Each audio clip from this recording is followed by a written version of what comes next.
मिलते ही नन्हे सिपाही ने शुरू कर दी शहर भर की निगरानी, इस अज़म के साथ कि जराइम पेशा अनासिर का खात्मा करके ही रहेगा। बला का जज्बा देखकर बड़े सिपाही भी चौकन्ने हो गए और मानने लगे अहकामात अपने नन्हे अफसर के। चारों तरफ से घेरा कर दे उसको पार। डाकू पकड़े गए तो नन्हे सिपाही ने अपनाया असली रूप पुलिस वाले का।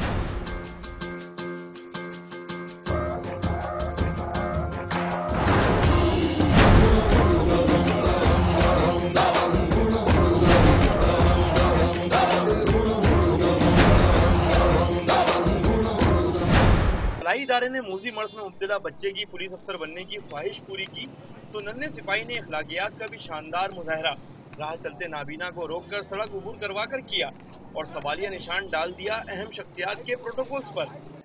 फलाही इदारे के सरबराह और एडिशनल आईजी ने बच्चे की ख्वाहिश को खूब सराहा। मुस्तकबिल का मेमार हमारा नन्हा जो पुलिस अफसर है हमारा, और माशाल्लाह जैसे कि बताया गया बहुत बहादुरी का कारनामा भी किया है, जिस पे एक ब्रेवरी का सर्टिफिकेट भी पुलिस डिपार्टमेंट की तरफ से इनको मिला है।